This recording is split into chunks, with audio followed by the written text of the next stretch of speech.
There's a kind of silence that doesn't come from peace. It comes from exhaustion, from knowing that speaking will only make it worse. You tell yourself it's better this way, that you are in control, that it means strength. But deep down, it feels like disappearing. You start to notice how the world moves on without your voice, how conversations continue without you in them, how people stop asking if you're okay and start assuming you are. At first, the quiet feels like a refuge. Then it becomes a room you can't leave. Psychologists call this defensive silence, a protective instinct honed over years of being dismissed or misunderstood. You watch words forming in your mind and dissolving before they reach your mouth, until they stop even occurring to you at all.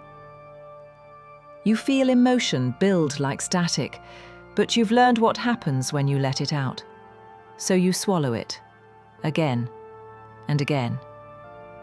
The body remembers tension in the chest, the hollow ache of restraint, described as emotional suppression, the act of holding back feelings to prevent harm. People call you distant, cold, detached. They don't see the effort it takes to survive in quiet. They don't know the weight of trying to speak and being dismissed, the fear of breaking when trust was misplaced.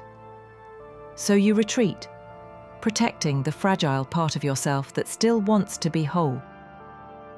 There's a strange kind of pain in that silence, heavy and invisible, sitting where your words should be. Silence is safer than disappointment. Repeated experiences have taught you to expect indifference, to anticipate misunderstanding, until speaking feels less like connection and more like danger. This pattern can be linked to learned helplessness, the quiet resignation that expressing yourself may bring more harm than good. You notice the small things you miss while remaining quiet. A laugh that doesn't reach you. A smile that passes by unnoticed. The pulse of life that continues while you remain half outside it, watching through glass. Over time, silence ceases to feel optional. It becomes instinct, a language only you understand. You communicate through glances, sighs, subtle gestures, yet these too are often misread, reinforcing the caution you carry. The mind and heart adapt, creating a version of reality filtered through introversion and protective withdrawal, a survival mechanism to conserve emotional energy. You wonder if the world notices the quiet in others, the ones who watch but never speak, the ones whose laughter doesn't echo, whose joy is contained.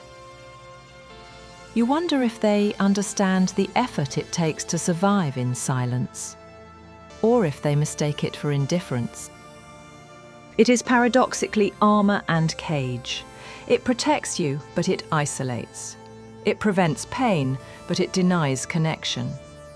And the harder you try to master it, the more it becomes a part of you, a rhythm you can't escape. Some days the quiet feels like peace again. The world slows down, the weight lifts slightly, and you imagine speaking without consequence, without being misunderstood. But those days are fleeting, and ultimately, the imagination never comes true. Most of the time, you simply exist in the quiet, a shadow moving alongside life, never really inside it. And yet, beneath it all, there is longing, a desire to speak, to be heard, to be known, even when the heart is wary, even when past experiences whisper caution.